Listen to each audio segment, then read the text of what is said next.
বক্তব্য দেওয়ার শুরুতে একটা ওই অবস্থা দিলাম যাতে আমি শেষ করতে পারি। আমি খুব বেশি বাড়াবো না। আমরা যখন ধরেন এখানে সবাই খুব আরাম করে খাওয়া দাওয়া করলাম, এটা ঠিক যে আমরা সবাই খুবই কষ্ট করি, বিভিন্ন জায়গা থেকে এসেছি, আমাদের এখানে গেস্ট আছেন, যিনি দেশটাকে স্বাধীন করে দিয়ে দিলেন তাদের মধ্যেই একজন আছে। এই বয়সে এসেও আমাদেরকে পথ দেখাচ্ছেন। আমি ওনার সামনে আসলে আমি চেষ্টা করি একটু এদিক সেদিক দিয়ে অন্যদিকে চলে যাওয়ার জন্য, এবং আমি ওনাকে একটু এড়ানোর চেষ্টা করি। এটা একটা বড় রিজন হচ্ছে আমি ওনাকে দেখতে খুব লজ্জা পাই। আমি উনার ছোটবেলার বা উনি যখন 21 বছর বয়স তখনকার একটা ছবি কিছুদিন আগে ফেসবুকে দেখেছি। এক ভারতীয় এক সৈন্য তাকে নিয়ে লিখেছেন, দীর্ঘ একটা বর্ণনা লিখেছেন। তিনি মুক্তিযুদ্ধের সময় খুব গুরুত্বপূর্ণ যে ভূমিকা পালন করেছেন, বেশ গুরুত্বপূর্ণ। উনি ভয়ানক ফাইটার ছিলেন, অনেকেই হয়তো জানে না। মুক্তিযোদ্ধাদের মধ্যে যে ক্যাটাগরি তার মধ্যে তিনি ভয়ানক লেভেলের ফাইটার ছিলেন। তো ওনার সামনে আমি কেন কাতুমাচু করি,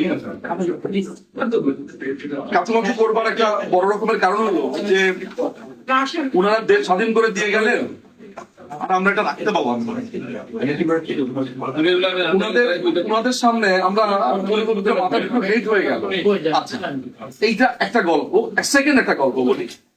সেকেন্ড গল্পটা হচ্ছে যে আমরা যখন এখানে খাওয়া দাওয়া করছি, খাচ্ছি, ঠিক একই মুহূর্তে আপনি জানেন না কোন ছেলের লাশ ভেসে উঠেছে, হয়তোবা মুন্সিগঞ্জ, নরসিংদী, সিলেট, নোয়াখালী, লক্ষ্মীপুর, চিটাগং, কোথায় না, জয়পুরহাট। মানে আমরা যখন এখন খাচ্ছি ঠিক এই মুহূর্তে আমাদের থেকে আমার সন্তানের বয়সী কেউ না কেউ পালিয়ে বেড়াচ্ছে, ছাত্রলীগের কেউ, যুবলীগের কেউ তাকে ফেলে মেরে ফেলবে, আমরা জানিও না। আর একটা গল্প বলি। আমি গেছি শান্তিনিকেতনে। শান্তিনিকেতন আমার খুব প্রিয় একটা জায়গা, যেখানে আমি গেলেই আমি শান্তিনিকেতনে যাই। সাঁওতাল পাড়াতে গেছি। সেখানে সাঁওতাল পাড়াতে যাওয়ার পরে এক ভদ্রলোক পেছন থেকে এসে আমাকে জড়িয়ে ধরলেন। এক ভারতীয় ভদ্রলোক, বাঙালি। তিনি বাঙালি, কিন্তু হয়তো তার ন্যাশনালিটি ভারতীয় হতে পারে, কিন্তু তিনি বাঙালি, এটা তার সবচেয়ে বড় পরিচয়। আমাকে তিনি এসে বলছেন, বরিশালের লোক, দাদা কবে স্বাধীন হইবে দেশ? আমি তাকালাম, এখনো তার সেই বরিশালের টোনটা আছে, আমার খুব প্রিয় একটা টোন। আমাদের ভাই যখন বলেন, ওই যে বরগুনার ভাই, মনোযোগ দিয়ে শুনি। তা আমি তখন চিন্তা করলাম, আমি বললাম যে দাদা আপনি কবে এলেন পশ্চিমবঙ্গে? বলতো ভাইয়া আইছিলাম ওই 71 গুণ, ও তো আইছিলাম ওই লঞ্চে গুণ আইছিলাম ওই 71-এর সময়, তো বাপ মায় লয়ে আইছিলে। তো আমি তখন বললাম যে আপনি এখনো বাংলাদেশে ভাবছেন? বলে খারাপ লাগে, বুকটা ফাইটা যায়। এর মানে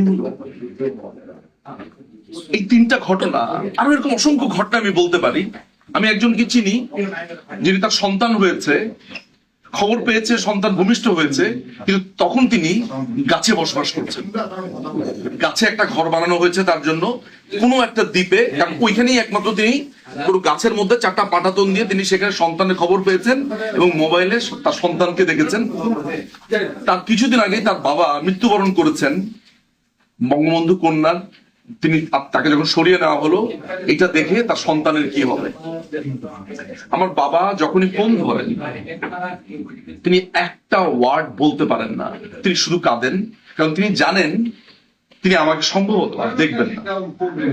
আমার মা এই মুহূর্তে চেন্নাইতে রয়েছেন, তার পুরো শরীর ক্যান্সারে ছেয়ে গেছে, কিন্তু আমি এখানে এসেছি এই প্রোগ্রামে। আমি তার একদিন আগেই সাউথ কোরিয়া ছিলাম। এই যে গল্পগুলো বললাম, এই গল্পগুলো সবার স্ট্রাগলের গল্প, সংগ্রামের গল্প। তো আমার কাছে মনে হয় যে আমরা ইংরেজিতে একটা কথা বলি যে হার্ড ওয়ার্ক পেইড অফ। আপনি কঠিন পরিশ্রম করলে সেটা পাওয়া হয়। আমরা কিছু পেতে চাই না, ভেতরে যে আগুনটা জ্বলছে আমি শুধু ওই আগুনটা নেভাতে চাই। রাস্তা এই যে গত 2 বছরে কাজ করেও কিন্তু অসংখ্য পেছনে অসংখ্য ছুরি, আমার তো মানুষ আমাকে ছুরি মারছে সমানে, কিন্তু আমার কিছু আসে যায় না।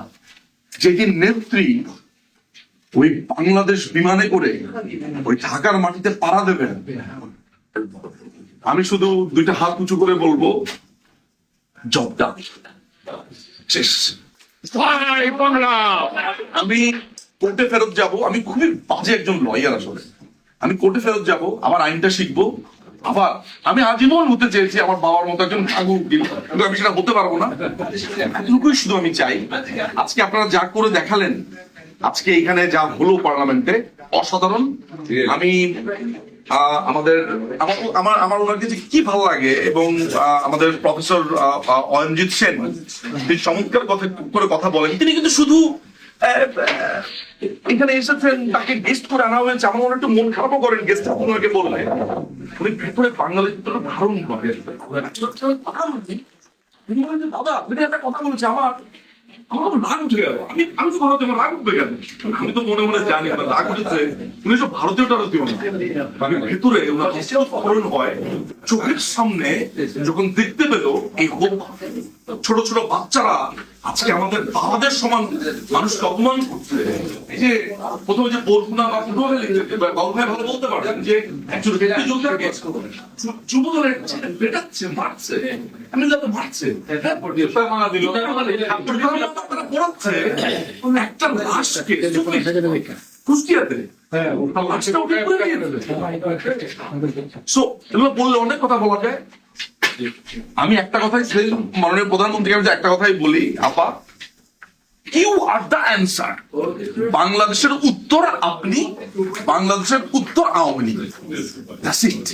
আমার বাবার একটা 10 পয়সায় চাঁদা দেওয়া একটা সদস্যপত্র আছে, সেই 1967 সালের। উনার ভাষ্য অনুযায়ী উনি 1949-এর 2 বছর পর থেকে আওয়ামী লীগের সদস্য। বাট 67 সালের ওই 10 পয়সা চাঁদা দেওয়ার যে রসিদটা, এটা কি করে যেন উনার ওই দাদার চিঠির মধ্যে থেকে গেল। তো বিশ্বকাপ পায় কোনো দল, অনেক বড় অ্যাওয়ার্ড পায় কোনো দল, অনেক বড় শিল্ড পায় কোনো দল, অনেক অ্যাওয়ার্ড পায়। আমাদের পুরো ফ্যামিলির পুরস্কারটা হচ্ছে, আমি ফেসবুকে দেখি, আমি তো দেখাই যে আমাদের পুরো ফ্যামিলির ওই অ্যাওয়ার্ডটা হচ্ছে এই 10 পয়সার চাঁদার রসিদ। এটা আমি লন্ডনে নিয়ে এসেছি, লন্ডনে আমি বাঁধিয়ে রেখেছি। আমার ছেলে মেয়ে ওরা যেতে দেখে, আমি দেখি এটাই হচ্ছে সেই 10 পয়সার চাঁদা দেওয়া মৌলভী আলী আহমেদ মজুমদার বাবার নাম হচ্ছে গোলাম সারওয়ার মজুমদার, যেখানে লেখা আছে শপথনামা পূর্ব পাকিস্তান আওয়ামী লীগ, যেখানে বলা হয়েছে পাকিস্তানকে একটি সুখী সমৃদ্ধশালী গণতান্ত্রিক সমাজতান্ত্রিক রাষ্ট্রে পরিণত করার জন্য আওয়ামী লীগের নীতি, আদর্শ, 6 দফা কর্মসূচি এবং কার্যক্রমের উপর আমার পূর্ণ আস্থা আছে। আমি পূর্ণ আন্তরিকতার সহিত বিশ্বাস করি যে আওয়ামী লীগই জনগণের একমাত্র প্রতিষ্ঠান, যাহার মাধ্যমে দেশের জনসাধারণের আশা আকাঙ্ক্ষার রূপায়ণ হবে। আমি আওয়ামী লীগের সর্বপ্রকার আদর্শ, নীতি, শৃঙ্খলা মানিয়া চলিব। প্রতিশ্রুতিতে এই মহান প্রতিষ্ঠানের সদস্য হইলাম। আমি শপথ করিতেছি যে কোন প্রলোভনে বা চাপে আমি নীতিচ্যুত হইব না, বা দলের বিশ্বাস হারাইবার কারণ ঘটবো না। আমার আব্বার স্বাক্ষর। আমি শেষ করি লাস্ট তথ্যটা দিয়ে। এই ঘটনাটার আগে আমি বাবার সমস্ত চিঠি, মানে আমার দাদার যে চিঠি, এগুলো সব আমি নিয়ে এসেছি। আমি জানি যে এটা আমি ছাড়া কেউ সংরক্ষণ করতে পারবে না। ওইখানে দেখি কি, আমার বাবা আওয়ামী লীগের সদস্যপদ লাস্ট রিনিউ করেছে 2023 সালের নভেম্বরে। আমি ওনাকে বললাম যে আপনি এখনো রিনিউ করেন? বলে কোরিয়ারি, নোয়াখালী বাড়ি আমাদের, কোরিয়ারি। আমি বললাম কোরিয়ারি মানে? বলে কোরিয়ারি কি?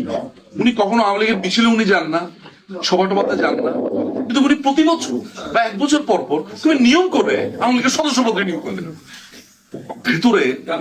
ভেতরে তিনি তাকে বঙ্গবন্ধু কম বলতে শুনেছি, শেখ সাহেব, মুজিব ভাই, এটি বলতে শুনেছি। আমরা শহুরে লোকরা অনেক অলংকার লাগাই আর মুস্তাক হয়ে জন্মাই, কিন্তু আমার বাবাদের মতো যাদের পায়ের মধ্যে এখনো মাটির সদাগন্ধ, তারা মুজিব ভাই বলে, তারা শেখ সাহেবই বলে। এই দেশটাকে আমরা আবার স্বাধীন করব, এবং আমার যা নুরুন নবী ভাইয়ের কাছে যেতে আর মাথাটা নিচু না হয়। অনেক ধন্যবাদ। জয় বাংলা, জয় বাংলা।